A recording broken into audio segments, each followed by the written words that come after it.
a few years ago in Czech Republic, in Europe, at a summer camp. That means a gathering of devotees from around the country in a rented camping site. I guess there are about 150 devotees there. I gave a lecture which I later heard came to be known as a revolutionary lecture about divorce, and the subject was no divorce, which they thought was revolutionary. Just see the state of the world, that when even among devotees a lecture is given on the theme there should be no divorce, then they think it's revolutionary. Since then, anyway, I don't want to speak. It's too sad to speak about so many things. I remember seeing on the TV years ago, must have been years ago because I don't watch TV. I haven't watched it for many years. But in Ireland, which was a Catholic country, I guess superficially, or it's still a Catholic country, divorce was illegal. I mean, there was no allowance for it. And we saw this interviews with women that, oh, my husband's so bad, he gets drunk and beats me, and this all kind. All I want to do is divorce him, and then everything will be. The implied message was that it's so cruel, my life is being spoiled by this man, and I should just divorce him and find the real Prince Charming who will come and solve all my problems. So this propaganda was going on. Now it's legalized in Ireland. So there's this idea that, well, if it's bad, you have bad luck and you find someone who you don't like or who mistreats you, then move on to someone else. And of course that wasn't there in India, also in Hindu culture, until one certain prime minister pushed it through for the sake of his daughter, who later became a prime minister also. And the family dynasty continues with Rahu in line. So anyway, there was no thought of it, and the woman may have to suffer, but then or the man may have to suffer, but there's no guarantee that if you go to someone else, you're going to be in a better situation. And opening the door to divorce means that if it's allowed, then everyone will take advantage, as I was saying the other day, because there'll always be some disagreement, and if the possibility of divorce is there, it will be used.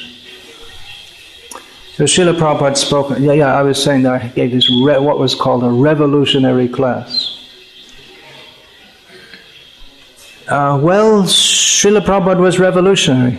In many of the things he said were, in fact almost everything he said was against the flow of what's normally considered the flow of human thought, or the prevailing worldview. And if he hadn't spoken these things, then what was he doing coming to America, preaching anything anyway? Because if he was why would he come all the way to the West to say, yes, your meat-eating, gambling, illicit sex and intoxication is very good? If he had nothing novel to offer, or nothing better to offer, then why should he, what's he preaching anyway? And you'll find actually that the churches in America, because Christianity is divided into innumerable subsects. So the churches in America that are growing are not the ones that have changed to accommodate the public, but the ones who have some kind of standards among their beef-eating.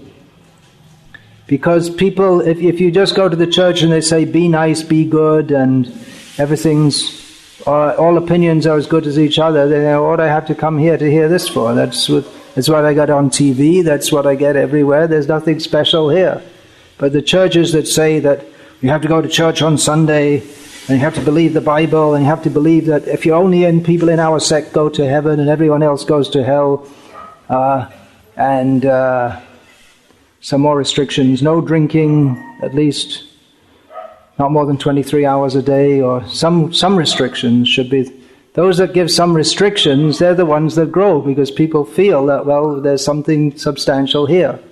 And if you just say, well, everything's, divorce is okay, homosexuality is okay, and meat eating's okay, and everything's okay, and you don't have to believe this, but if you like, you can believe it, then what's there? There's nothing there.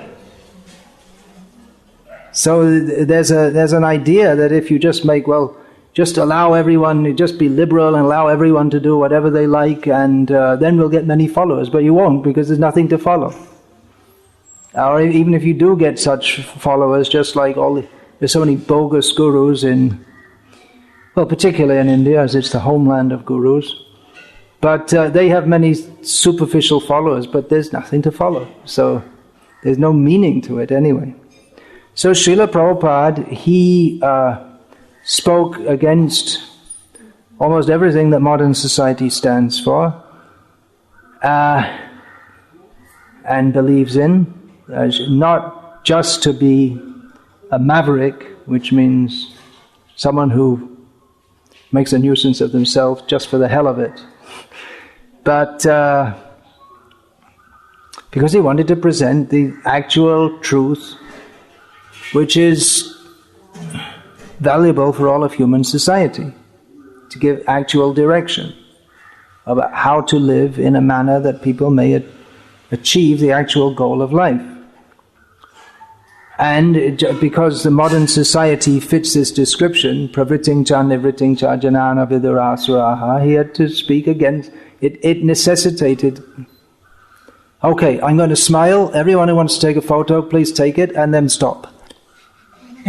Okay, smiling over, and now it's time to kindly listen and take photos later if you like. So Srila Prabhupada, he went against everything, because everything is running in the wrong direction. And it's easier to go with the flow, as the saying goes, but it's not a very good policy if the flow is flowing toward hell, which it is. Modern society is not only flowing toward hell, it's flowing right in hell. People say they don't believe in hell, but they're busy creating it right here. Their whole society is a hell. So Srila Prabhupada went against the flow, or you could say to some extent is the echo on? Turn that off. Turn the echo off. He went with it to some extent because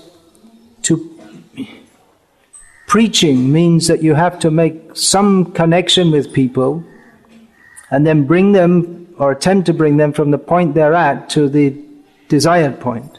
So there has to be some kind of connection or interacting with people. But Srila Prabhupada, he went with the flow to the extent that he could arrest it and change it in the right direction. And again, as I stated early in the first of this series of lectures, that it appears that many of our devotees have misunderstood some of Srila Prabhupada's earlier, not exactly compromise, you could say adjustments, and taken that to be the standard that should be there for all time. For instance, in the early days of ISKCON, because Prabhupada was preaching among hippies who had absolutely no culture, not even to the level of ordinary Western people, which is pretty low. So Srila Prabhupada didn't attempt to do the impossible. As Srila Prabhupada wrote about having women in the ashram, he says, my godbrothers criticize this, but and one shouldn't attempt to do the impossible, to immediately separate completely men from women. And it's interesting that even though the Gauriya Math, they criticize Srila Prabhupada for doing this, but those who have now followed Srila Prabhupada's examples and are preaching in the Western world, they all do the same thing also. And increasingly in ISKCON, they don't do it in the Western world, interestingly. Although that's another controversy. There's so many controversies. Anyway, that's a misunderstanding. Just like Srila Prabhupada, in the beginning, the boys and girls were all dancing together in the kirtan, and after some time, I don't think Srila Prabhupada directly told them not to, but that was maybe instituted by, it's suggested that it was instituted by certain sannyasis who, they went to India and they saw all these conservative standards it's complained about like this. But they just saw what's a natural human culture and instituted that. And Srila Prabhupada never protested about that. He never said, no, why are the men and women dancing separately or whatever? They should all mix up. He brought devotees to India with the express purpose of letting them see and experience the culture, the natural culture in which Krishna consciousness can grow. And he wanted devotees to adopt this because Prabhupada, it's like the Ritvigvadis. They say that, well, Prabhupada introduced something completely new and he can do that. But Prabhupada always presented himself as a standard guru, that a standard guru is one who follows Guru, Sadhu and Shastra. He didn't attempt to bring in anything which was against the principles of Shastra. He was a follower of Shastra. And an Acharya means one who knows who knows the principles of Shastra and how to apply them in different times and places and circumstances, because in the Shastra there are many different directions. And some are suitable for some people and some are suitable for others. And the Brahmin, Kshatriyas, Vaishyas and Shudras, they have many things they do similar and many things they do are different. And even in different parts of the country or different, the Veda Shakhas, the branches of the followers of the Vedas, different Brahmins in different Shakhas will do things in different ways or dress in different ways. So there are various smritis, which are codes of behavior, which are derived from Shastra and the principles of Shastra, and which are written by the acharyas of various Vedic and or sub-Vedic schools, which are based on the Shastra and which are suitable for their followers. So Srila Prabhupada, in the beginning, he was very liberal, but he said that gradually of course, even before he went to the West, Srila Prabhupada was talking about Varnashram and the need to institute that, and before him, Bhaktisiddhanta Saraswati, and before him, Bhaktivinoda Thakur, to establish actual Varnashram in contradistinction to the Asuri Varnashram, which was going on birth alone and by exploitation. But Srila Prabhupada, he emphasized this toward the latter part of his time that he was present with us in this world. And he described some of the principles, and again, revolutionary or unthinkable in the modern world. And it seems that many of our devotees, they don't want to accept it. They've kind of forgotten it, or they think either they just ignore it, or they do something completely different, or some of them will directly say that Prabhupada got it wrong, he didn't understand us Westerners, which is offensive in the extreme. And some say, well, that's for the future, for Varnashram. We'll just put it off to some indefinite future and in this way, it's just another way of shelving it or forgetting it altogether. But as I was saying last night, Srila Prabhupada, he spoke a lot about the role of women, actually, because as I was pointing out from Arjuna speaking in Bhagavad Gita, in many ways, women are the cornerstone of society. Their role is vital. But to execute that role well, early marriage, I was speaking about many children, there may be, it's not mandatory for everyone, but there may be polygamy. That was nowadays due to some Christian interpretation. There's monogamy is becoming accepted as the standard all over the world, but it wasn't in Hinduism, Buddhism, or Islam. And where it came from in Christianity, I also don't know, because it doesn't seem to be in anything that Christ himself spoke about. So, of course, we have the role of Ram, famous as the Ekapatni Vrata. But then there are other forms of God also who had many wives. Krishna very kindly delivered 16,100 women who couldn't have got other husbands because they'd already been in the house of someone else. And seriously, if anyone's interested in that, they can ask me about that later, because I feel the time is long overdue for that, and it can't be done very openly within our ISKCON, I guess, because we're not going to brag about it, because there's so much misunderstanding about this. But while on one hand I preach to young men who are not married that if you're not married, better don't be married. On the other hand, I preach to the men and women that, well, now you're married, make a good job of it. Don't make a mess, don't make a fuss. So, the Grihasta's role is absolutely vital, because the society, the Paramahamsas can go off to the forest and live on leaves. But the society is comprised mostly of grihastas. But people don't know how to live as normal, sane human beings. To be insane is normal in the modern age, and to have unbridled material desires is considered laudable. Self-control and ordinary or respectable dharmic living. There's propaganda against it. I was saying this Dr. Kamaraj. He's promoting, you must have sex every day, which is animalistic. So another thing that Srila Prabhupada said about young women, which is revolutionary, he said that the girls of our devotees, no need to send them to school. They can learn at home to read, so they can read my books. He considered that the most important part of education.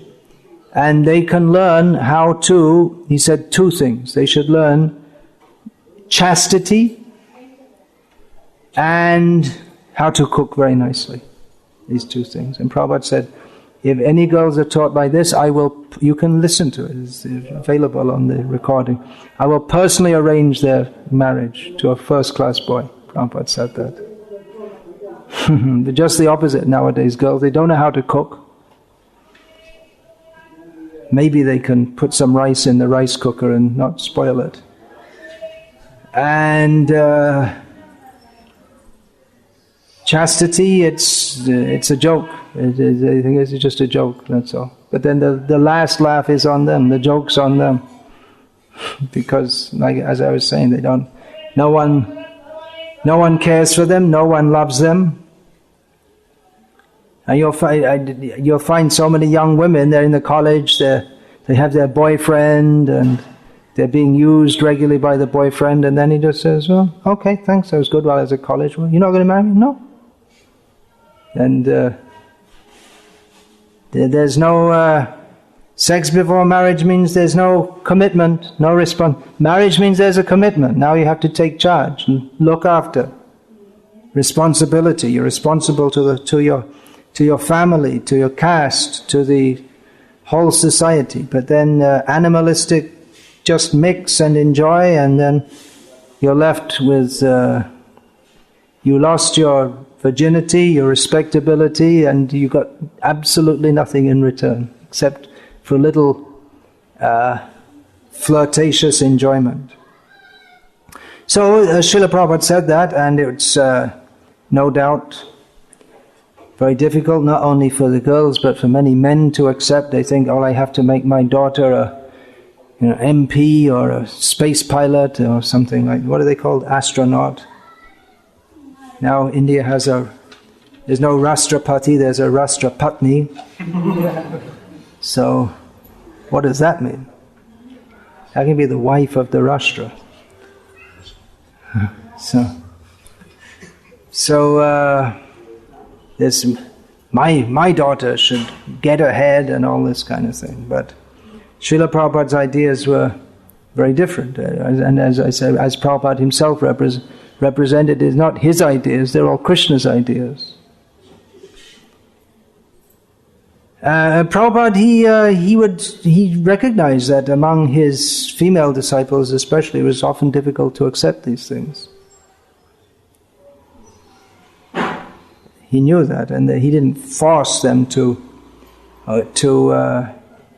come into these roles, but he preached about it and said that these things should be introduced. You can't force anyone, and Prabhupada often encouraged his capable women disciples to serve Krishna in ways that they had been educated to do so. Probably the most prolific photographer in the history of ISKCON has made, probably more than anyone, made photos for Back to Godhead and other publications, is Vishakha Dasi,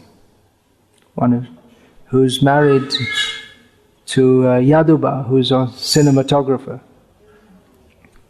So, of course, she was married, and they're still together. I heard a lecture by one of my godbrothers, and he was saying, the other day I was saying to my wife, by the way, we've been married, the same wife I've had for the last 30 years, and everyone started clapping. Because in the West, that's a great achievement, and it's a great. So it's like, really? Being married to the same wife? Amazing! It's like, really? It's something so unusual that they thought it was a great achievement. So you get some idea how sick the Western world is, and actually, in social terms, how sick the social understanding, or at least the social praxis of alms. Praxis means practice is based on a certain understanding. They've got the wrong understanding, and then the result of that is a poison tree gives poison fruit. So I highly recommend that you don't adopt these liberal or modern Western ideas which are being promoted in ISKCON, because the Western ISKCON devotees especially, they don't have a good record of following even basic dharma. It's not that they're not devotees or they're all demons or any such thing, but it's a weakness of Western society in particular. There are many misunderstandings, and some misunderstandings that women should be submissive to men. Well, that's there in India also. That some men think, well, that means that you have that gives you a license to slap them around and mistreat them and not have any consideration for them. Or another misunderstanding is that, well, actually, I'm married, but actually I should have been renounced. So, all right, I got a wife and 3 kids, and it's a hell of a burden, and she's not beautiful anymore. I think it's time to take sannyas. So this is bogus. But I've spoken to supposed to be devotees who say, no, actually it's better for my spiritual life to renounce. Well, that might be in the case of Ramanuja. He left his wife, of course she was offensive to his guru. Raghavendra Swami, also young man, left his young wife who She didn't have to, but she threw herself down a well and committed suicide. But then what they did for the world was something remarkable. So, but people who want to so-called renounce it's actually an excuse because they're irresponsible. Not that they've got anything particular to offer the world, except their irresponsibility. So, men should do their duty, women should do their duty. And even if you don't like your wife, or even if you don't like your husband, you've taken that vow and it should be followed. So many of the things Srila Prabhupada said were revolutionary. Prabhupada actually had a plan to change the whole human society. As I was saying, it's easier to go with the flow and just, and you can say, we can tell everyone, you can work on your job 12 hours a day and also chant Hare Krishna, but practically speaking, most people in the modern world, especially in India, where work hours are extremely long and the labor market is extremely competitive, then the situation is that most of our devotees, they don't have time for Krishna consciousness. You don't have time to chant properly, to perform kirtan properly, to associate with devotees, to read the books. If we're actually going to do the minimum sadhana that Srila Prabhupada gave to his disciples, those living in the temples, it's minimum 4 hours in the morning and 1.5 hours in the evening. That's the minimum, what to speak of private reading. That most of our devotees, they get even, if you say 1.5 hours for chanting japa, even most of our devotees don't do that, and then most of their japas chanted. If they chant it, or even having vowed to chant 16 rounds a day, many of them find it difficult to keep up with that, and it's done in between dressing the kids and then going to work, and maybe squeeze in 1 or 2 at when others are having their coffee break and like this. So it's not at all suitable for advancement in Krishna consciousness. So Srila Prabhupada wanted to establish farm communities, and he said that the main purpose of this, there are many purposes, but the main one is that people will have time. People will have time to practice Krishna consciousness. You may say, we start a farm and there's so much work, but then the idea is that you don't take 500 acres with 3 people to work it, and you're going to be overworked. Just take what you can manage. Live simply, produce what you need. So yes, many of Srila Prabhupada's proposals were revolutionary, but on the other hand, if we don't take them up, we're not going to be Krishna conscious. It's going to be very difficult to be Krishna conscious. And we are liable to be compromised more and more by modern society due to living on its terms. So, Samad. So, yesterday I was saying, should women work? Well, ideally no, because they have to have children and look after the children, and if they're working, then they can't give their whole attention to the children.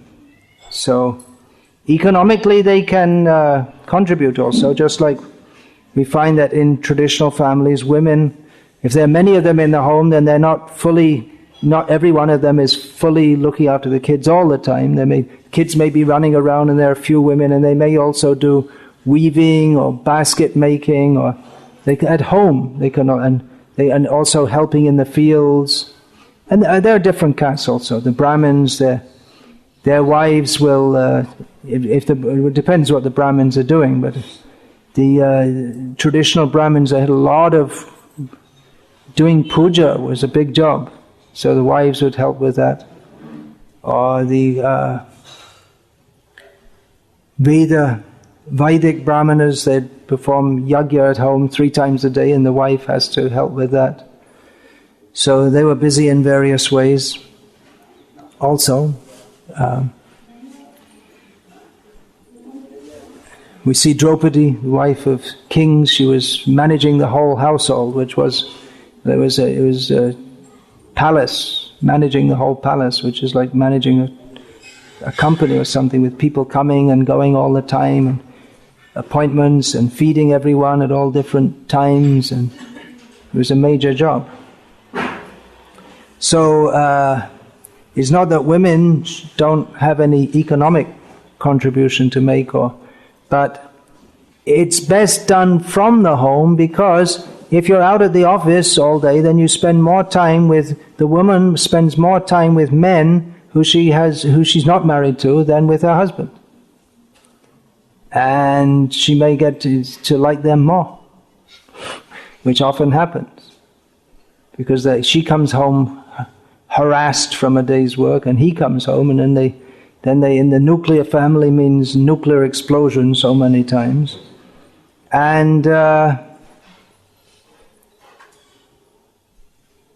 at the office, the men, they're often, trying to, and the women, they're flirting together, and it's the nature of Maya that men and women become attracted. So it's adharmic, actually, for women to go out and mix with so many men. They should be, as Srila Prabhupada often quoted, women should be in their childhood under the protection of their father, throughout most of their life under the protection of their husband, and in their older age under the protection of their elder sons. So even for young women who are not married to go out and work, it's adharmic. It's adharmic that they shouldn't be married. They should be married. And often the families are arranging it, and at the age of 28 they think, well, it's about time you are married now. But actually at the age of 28, the girl who's married, she should already be married and seeing her grandchildren. Yeah, that's how, 14 years old or whatever, they have children, and then the next generation like that. It was a normal thing that people used to be in the home with their great-grandparents and maybe 5 generations. It used to be like that.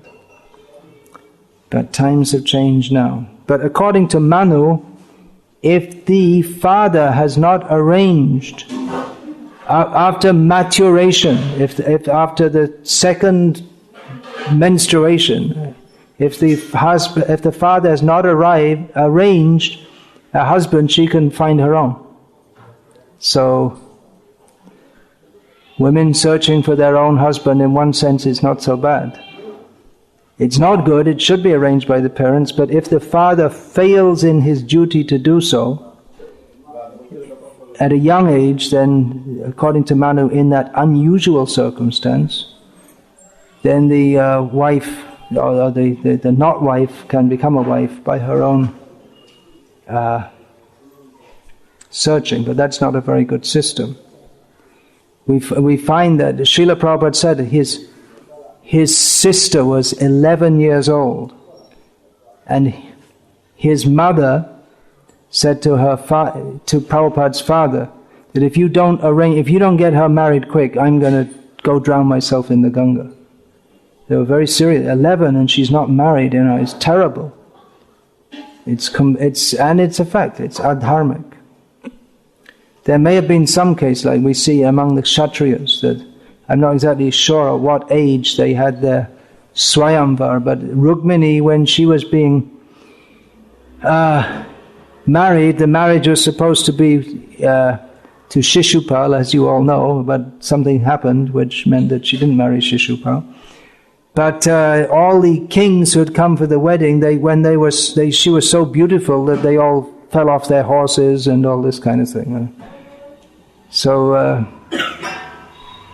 generally a pre-pubal girl doesn't incite their full beauty is not manifested, you may say. So it would appear that she was already mature at the time of her marriage. So you have your Varnashram research team. There are many things to be researched, but there may be cases in which, in traditional society even, in which the girls are married after puberty, but the general norm is that early. There's a whole lecture on this by Prabhupada, actually, called The Psychology of Chastity. It was titled. Very interesting. So, another point, women as leaders, should they be leaders?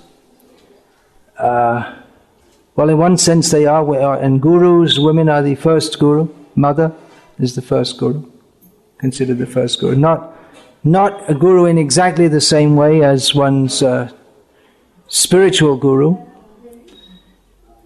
but the primary principles which the acharyas teach, the mothers and grandmothers, they inculcate them in the children.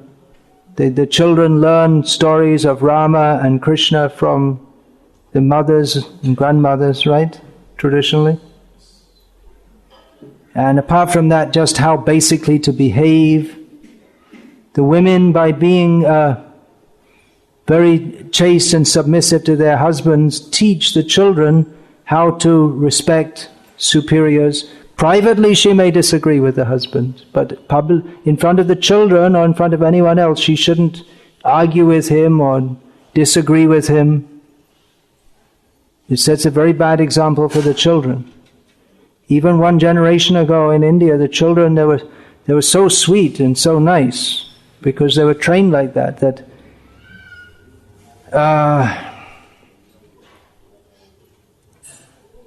The disagreement may be there, but that's a private thing.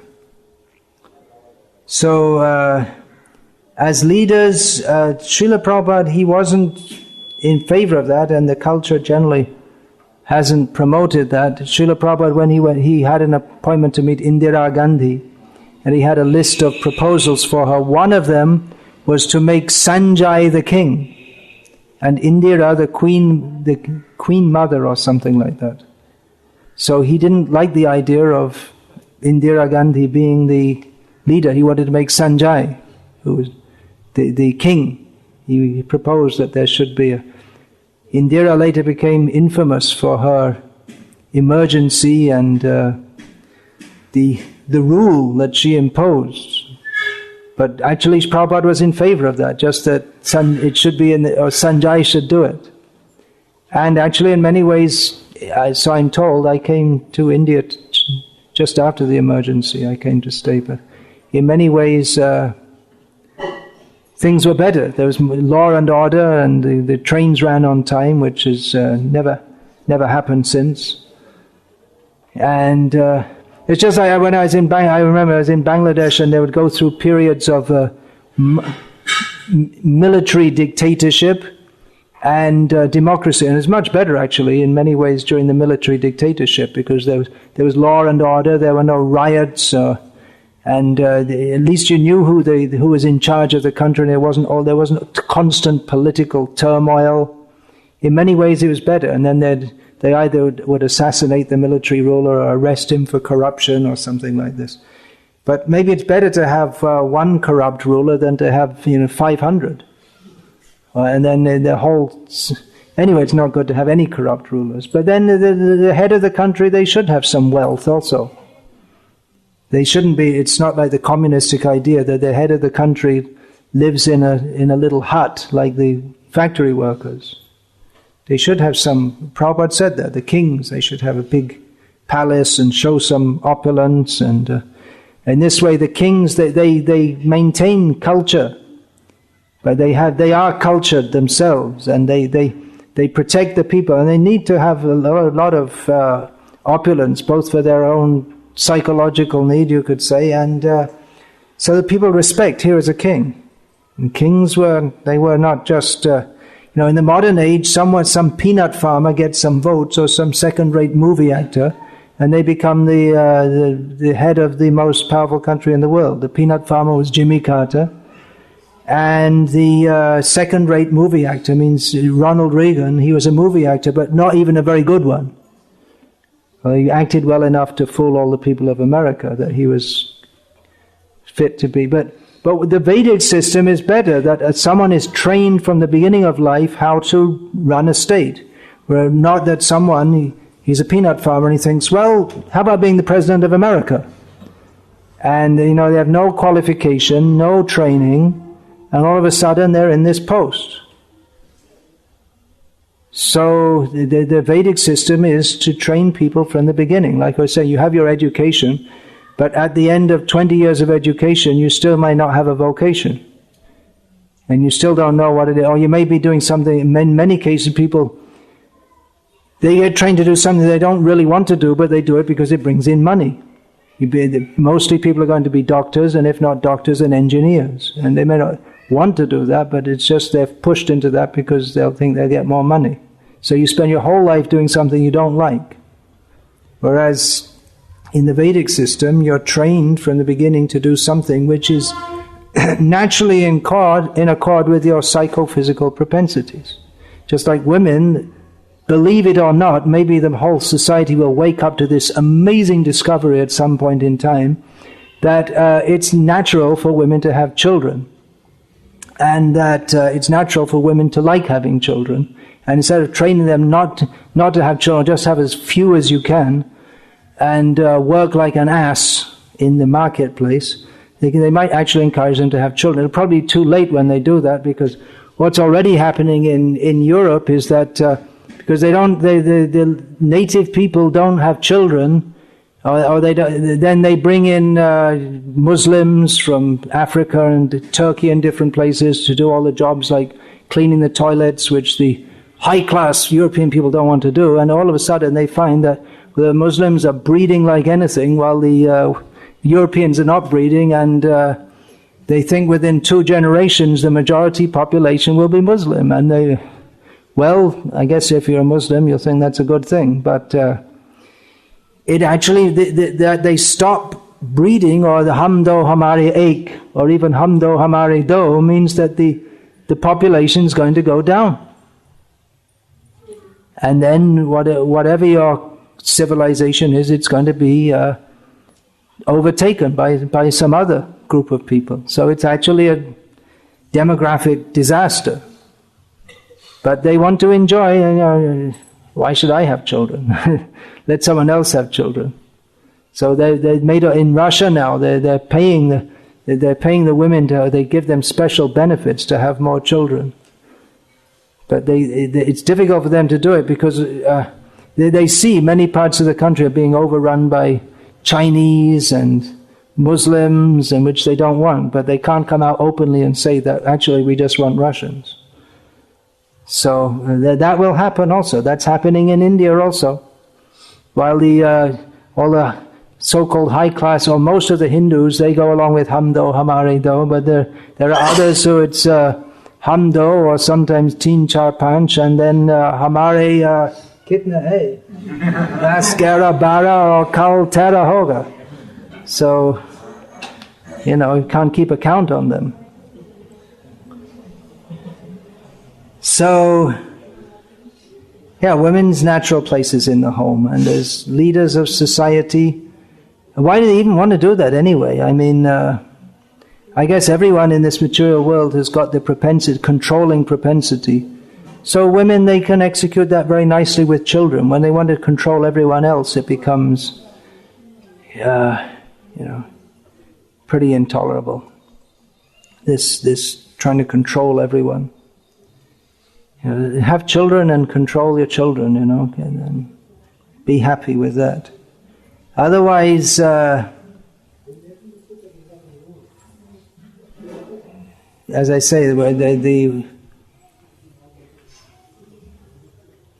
Srila Prabhupada wasn't in favor of that. I heard it said that, I've never heard this confirmed, that Prabhupada said that because India's ruled by a woman, that means there's no Kshatriya in the whole country, no genuine Kshatriya, because he couldn't tolerate to be ruled by a woman.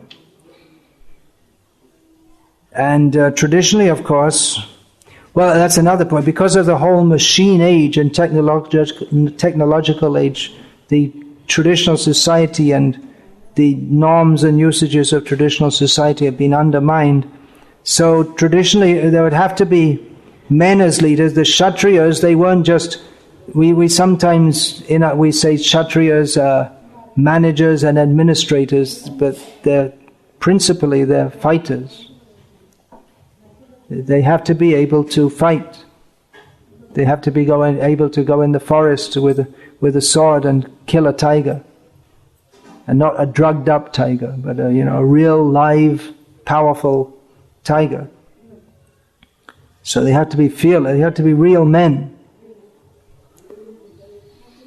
So women, their bodies are naturally weaker in some ways. In other ways, women's bodies may be stronger.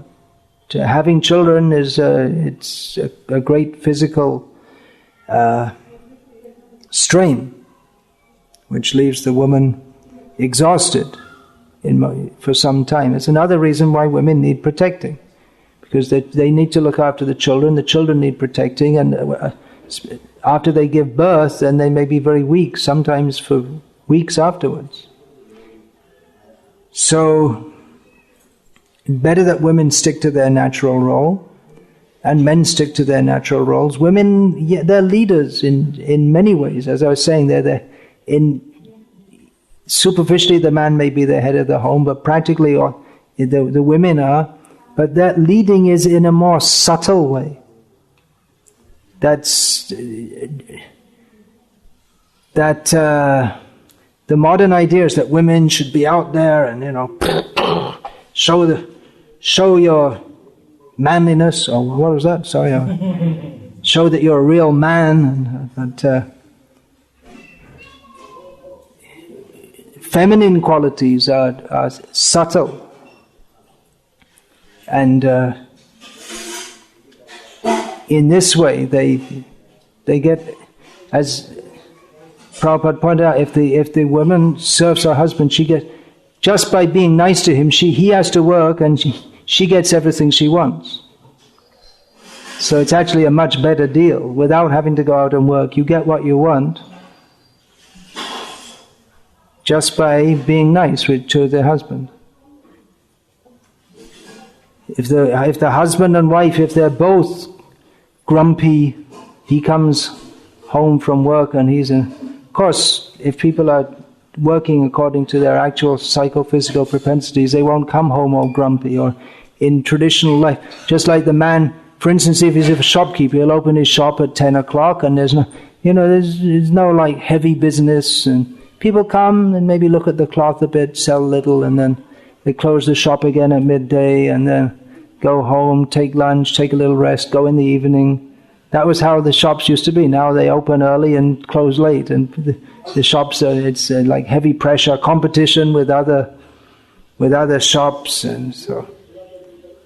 But previously it wasn't such a frustrating way of life. Women as gurus. Well, there are indications that Srila Prabhupada wanted his daughters, spiritual daughters, also to take that role. I would say that let's get our varnashram duties together, because just like there have been a few exceptional, as Prabhupada said, they can be guru, but in another case he said, but in special cases, some who are really exceptional. But first, let's get our varnashram roles together. Just like, here's an example. Would you like to listen to and be instructed by a brahmachari who didn't follow his brahmachari duties properly? No. Would you like to listen to a grihasta man, married man, who didn't follow his grihasta duties? Sannyasi? No. So why would you want to listen to a woman who doesn't follow her Sri Dharma? And if she's following her Sri Dharma, why would she want to get up in front of all the men and instruct them and teach them? So yeah, let women teach and preach, but among women is better. Not that, there's a young woman, 25 years old, and she's sitting on a big platform and there's all men and listening to her, and that's not very chaste. You may say, well, it's a spiritual activity, but again, the whole understanding of Varnashram is that it's there to regulate our regulate our lower propensities and channel them towards a higher propensity. And as Srila Prabhupada said in one purport, that the whole purpose of Varnashram is to overcome the sexual impulse. So that's not very well done by mixing men and women and giving women very prominent roles. So women can be leaders, but it's better to do so in a subtle way. It's interesting that Srila Prabhupada didn't make any GBC members from his women disciples, isn't it? Now, it's one of Srila Prabhupada's most prominent women disciples at that time was Yamuna, who was married to Guru Das. And she said that Prabhupada had said that he would have made her a GBC, but because she was a woman, he didn't. And that's interpreted to mean that, well, because the men were so egoistic and they wouldn't want to accept it, therefore Prabhupada didn't make her a GBC. But what he said was, because he was a woman, she didn't. He did that interpretation because the men were so egoistic.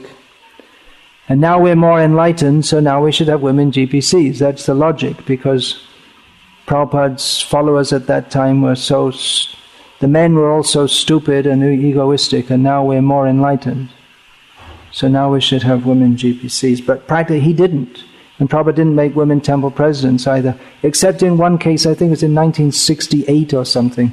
There was a husband and wife in some place in America. That they were the temple. He was the temple president and she was the other member of the temple. Then he left her and left Krishna consciousness. And Prabhupada said, okay, you be the temple president. But otherwise he did say that for Grihastha temple presidents that the temple president should be like a father and to the devotees, and his wife should be like a mother to all the devotees. So, anyway, this is food for thought. Should classes by Matajis in public or in temple halls? Well, I just addressed that. It's can be done, but better that women preach among women. Prabhupada said that women can also give lectures because we want many preachers. But he said if there's a man there who's also qualified, that better a man gives.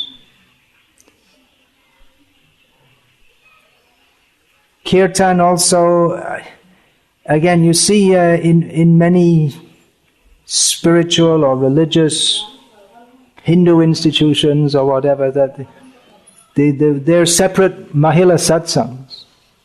Actually, in our temple, our ISKCON temple in Baroda, every day there's a Mahila satsang. Some local women, they're Vallabh Sampradaya actually, not our own Sampradaya. They come at every afternoon, they come in the temple hall and sit and they do their bhajans, and it's just for them. They do it every day because they're not out at work. They have time to come to the temple every day for satsang. So it's better they do their satsang among themselves. And among our resident or our ISKCON women, we have also a weekly satsang or twice weekly like that, in which they sing and they read together, and it's better among themselves.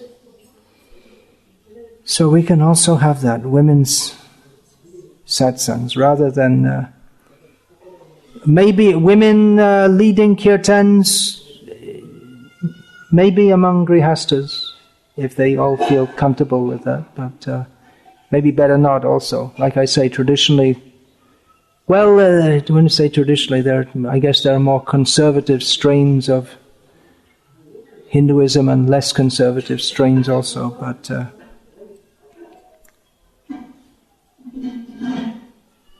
we have to be careful, that's all, because the example is there of butter and fire. Bring them together and the automatic reaction is there's some melting. Dancing in kirtan, yeah, Prabhupada encouraged his Western women disciples to do that, but I saw in India when Prabhupada was present that his women disciples in the Indian ones especially, they'd just stand at the back and they'd hardly move. And I don't know that Prabhupada ever told them to start dancing, because that's the culture. The women, respectable women, don't dance in public. Maybe from different castes or something like that, like from the Rajasthani or cowherding caste or something, they might dance in public, but those who consider themselves more respectable, they don't do so. So dancing, again, you have to be careful, because there may be some sexual connotations there, and even women, their whole style of dancing, for the way their bodies are made, this kind of jumping up and down vigorously like you see the men do, it's not good for women at all, to their bodily condition. So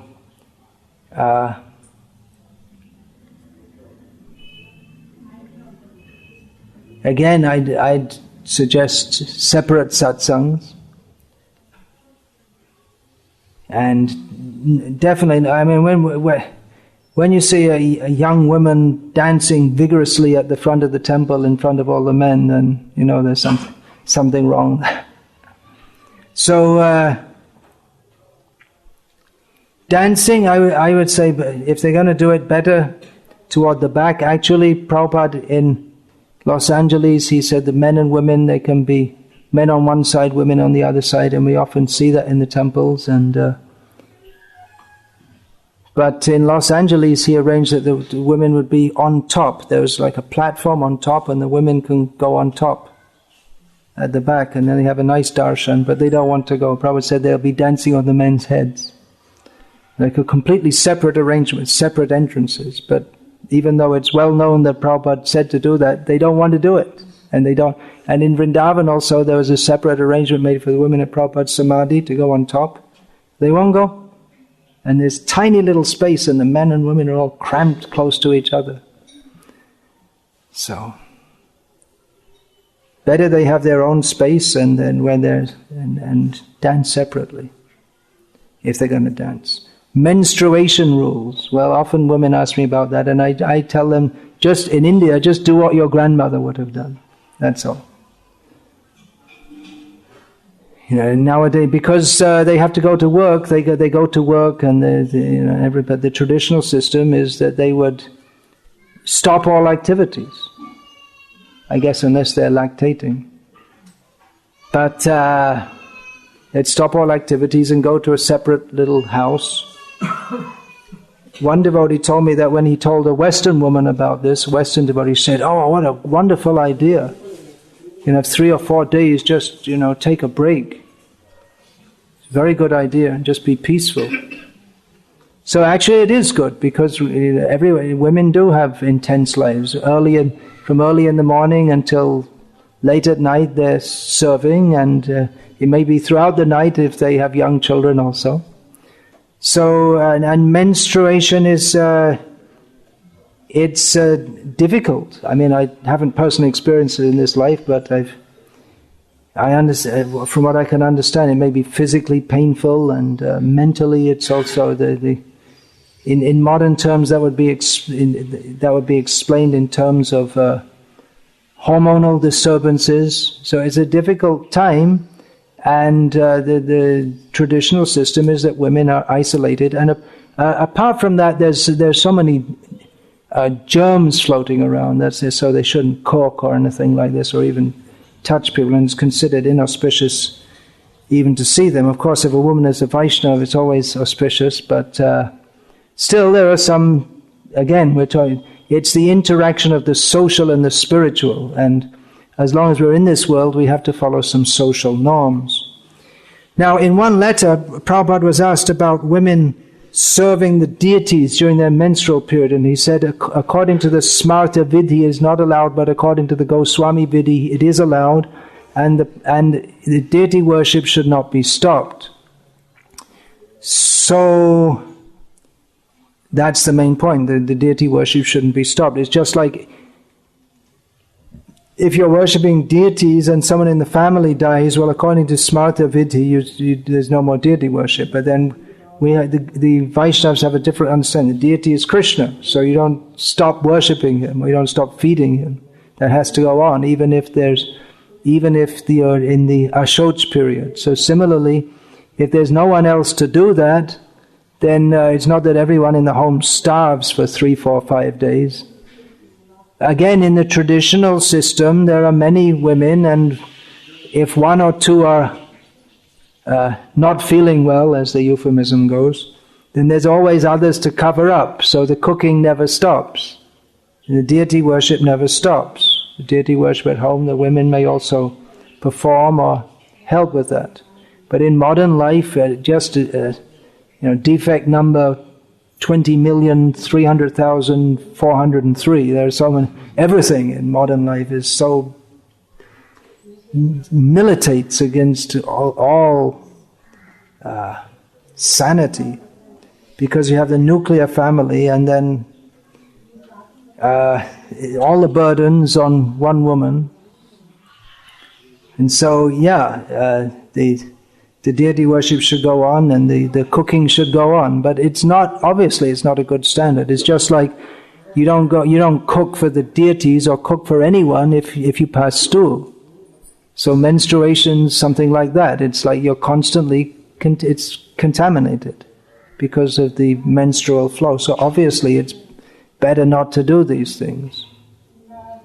But in modern life, the women, they go to work, and there's no difference practically, and so they think, well, you can go to the temple also.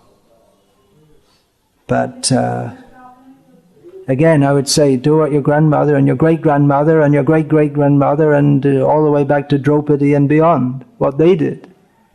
Draupadi, of course, she was when she was dragged by that demon Dushashan into the public hall, she was in her menses, which made the whole thing even a lot worse. So again, it's the idea that we got something better, or we know better. But better follow the old rule. The rules are there, but it's not just some people, just some cranky people wanted to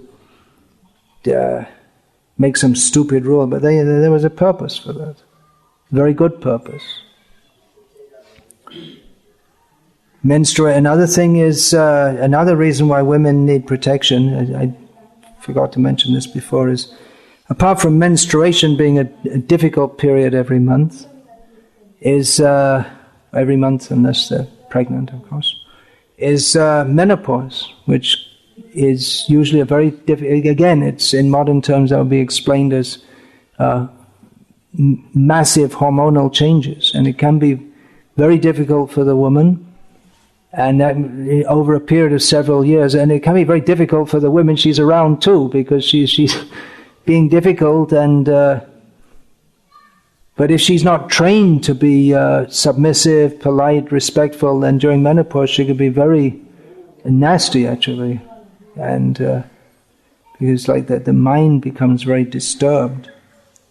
So again, it's another reason why women, they need to be married, they need to be looked after, and they need to be helped through that very difficult period. Once in Australia, I was lecturing in a university, and I mentioned this point, women should be protected. And at the end, one young woman asked me, why do women need to be protected? And my answer was, of course, there are many reasons. I said, they need to be protected from lusty men. So that's a fact. Prabhupada, he said that a 16-year-old boy can travel anywhere all over the world by himself, but a young woman can't. Prabhupada gave that example. Now, here's another interesting one. Should women be called Prabhu? There you are, you're laughing.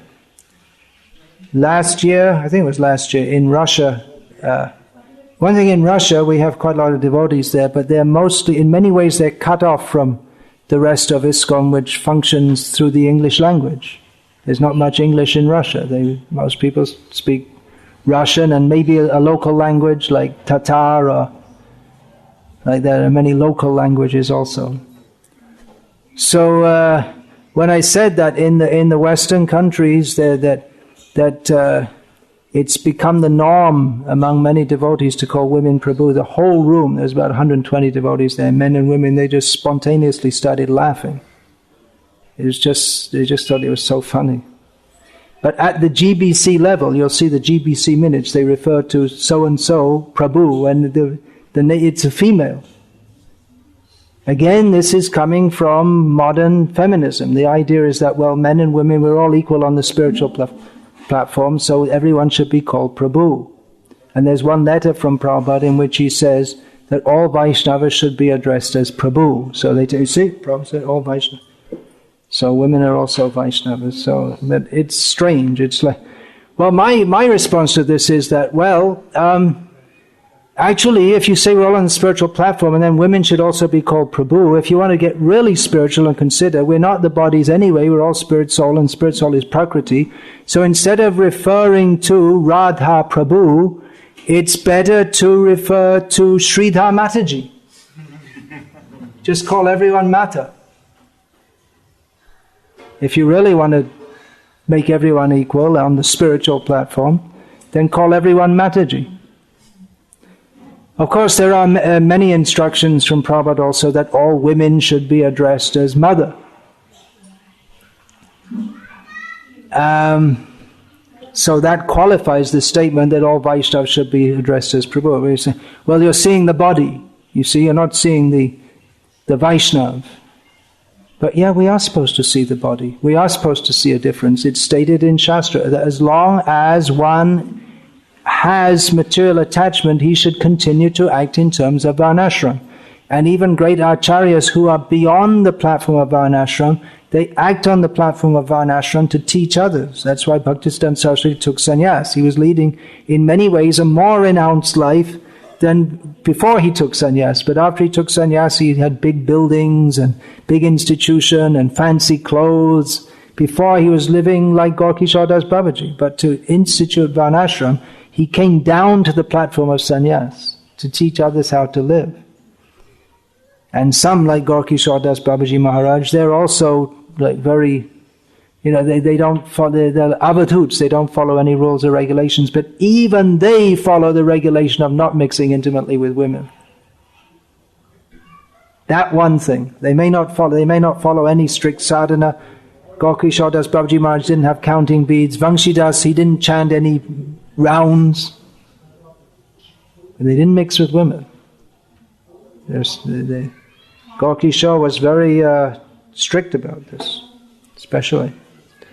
So, as I understand it, this is something just influenced by modern feminism, that's all. It's not actually coming from the spiritual platform. And it's ridiculous. Actually, there's something cited that Prabhupada, in the early days of the movement, he would sometimes call women Prabhu. And there's some evidence that he did that.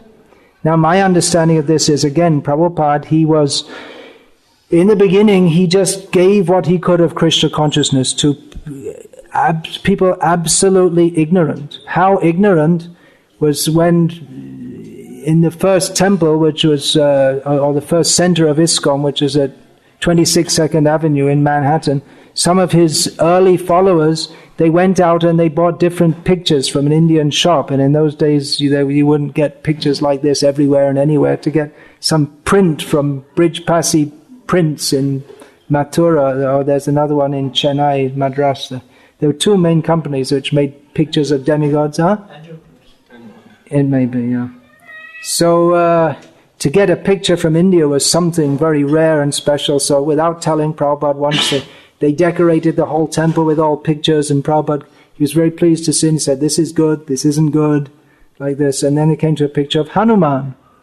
And they asked Prabhupada, well, what's this? And Prabhupada said, oh, that's Hanuman. He said, and then one of them said, well, is it a cat? They were so ignorant, they had no idea who Hanuman is. Can you imagine? They had no idea that every 5-year-old in India, probably even the Muslims, have heard of Hanuman. But they were so ignorant of all these things. And the first initiation ceremony, Prabhupada, he cooked, he cleaned, he served everything out, and they said, "Oh, thanks a lot, Swami," and all left. And he had to clean up everything himself. Never complained. When someone volunteered, he said, "Okay, now, and all right, yes, come and help." And later he said, "Now this is how you serve Guru." Later he instituted all these things. So, as I understand it, that's one of those things that Prabhupada he maybe introduced that you call Prabhu, and then they started calling the women Prabhu, and he didn't try to change that. But later he did, and he said women should be addressed as mothers. And even there's a letter where he said the male devotees should address the women as "my dear mother," and the women should address the male devotees as "my dear son," and all this kind of thing. Now here's another example. One of Srila Prabhupada's disciples was called Bharadraj.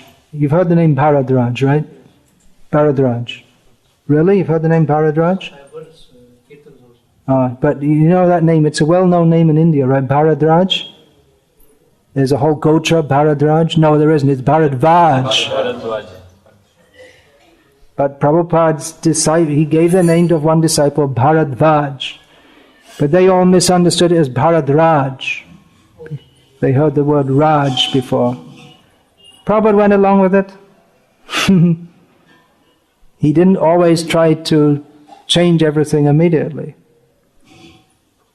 There are many. There's one Prabhupada disciple. He's up to now. He's not sure what his name is because he thinks for many years he thought he was Ladu Vangshi, and then someone told him, "Well, that doesn't seem like a right name," but he's not sure because he can't ask Prabhupada what actually his name should be. It must be Yadu Vangshi. Presumably it's Yadu Vangshi or Ladu Bhoji or something like that, but Ladu Vangshi, because the devotees, they knew the word Ladu very well. So when Prabhupada said Yadu Vangshi or whatever, they heard Ladu Vangshi. And even there's one kind of ladu which was very popular among the devotees. For some reason they used to call it laglu. There's no Indian word laglu, but somehow they call it laglu. Should be ladu, but somehow they call it lag. So there's many funny things like that. But at some point Prabhupada said that all women should be addressed as mother. And as Hari Shori Prabhu, who was living with Prabhupada day and night for several years, I think he joined Prabhupada in 73 or 74. He said, during all the time I was with Prabhupada, I never heard him call women Prabhu.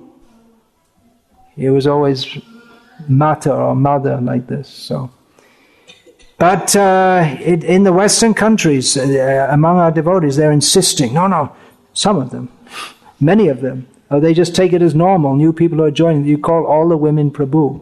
Isn't that strange? So again, it's like saying Mr. Sonia Gandhi or something like that. Prabhu is a male term, or some of them thought up, well, that's a bit strange. We should call them Prabvi, which is we don't find it anywhere in Sanskrit literature, but it is the female form of the term. So. Yeah, it's funny, isn't it? Cultural speculations.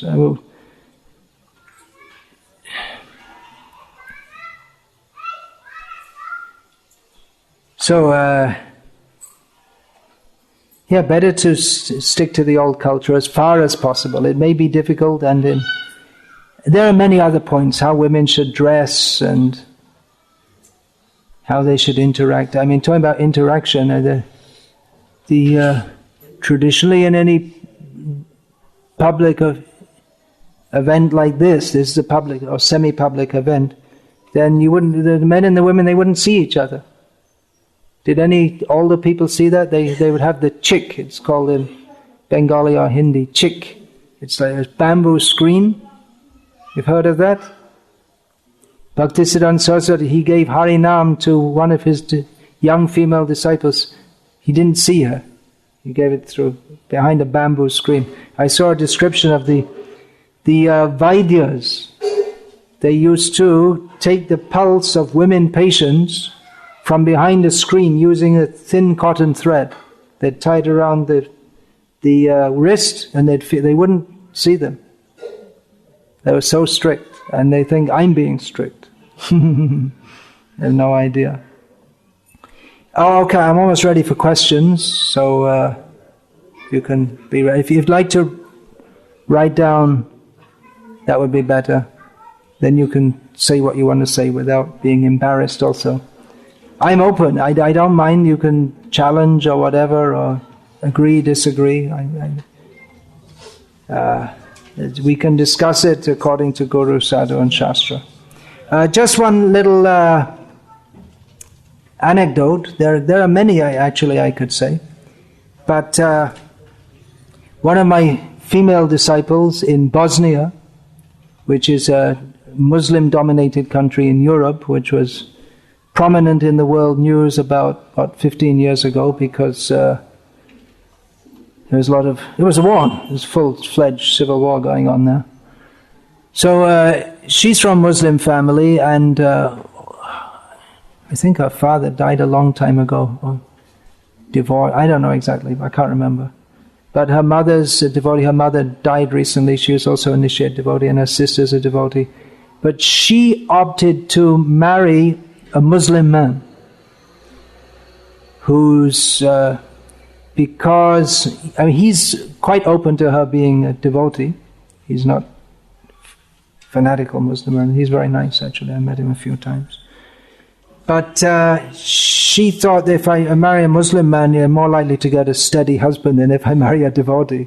And there are certain difficulties for our Krishna consciousness associated with that. But it's interesting that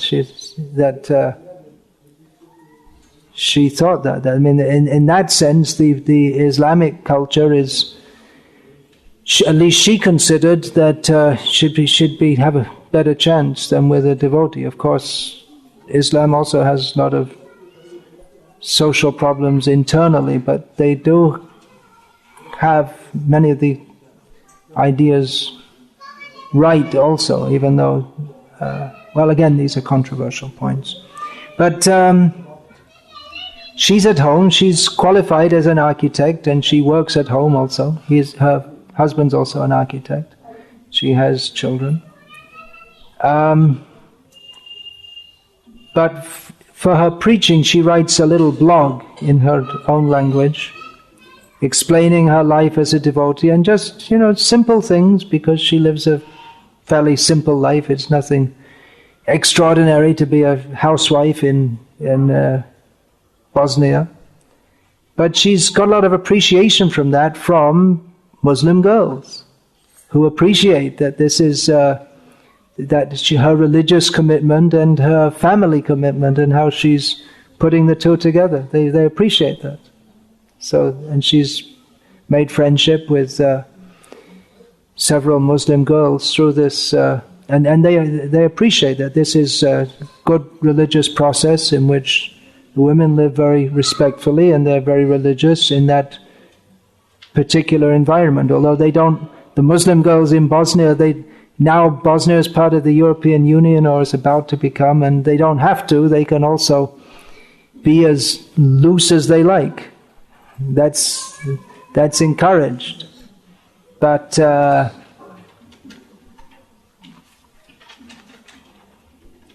there's still, if that culture is there, people will appreciate it. And what's this about women? Their freedom, and they're not exploited. They're more exploited than at any time in history. There was no gross pornography. Pornography is a huge business. It's the most degrading thing to womankind. And even all these Bollywood movies, it's degrading to women. To that women should set role models as being, as Prabhupada would say, they're just like prostitutes, actually. I mean, these women who people think are so great and so wonderful, they're just prostitutes. They're just showing their bodies off and to millions of men, and they can be hired for work. It's extremely low class and extremely degrading, and It's not auspicious for anyone. And they're advertising, oh, now women have got so much opportunity to what? To degrade themselves. And they make it difficult to have women to have the opportunity to lead a respectable and sheltered and religious life. They'll call it, oh, you're stupid, and what a horrible society. Again, it's a demoniac society. So, all right, I'm ready for questions, but just you have to wait 5 minutes. So, in the meantime, please chant Hare Krishna.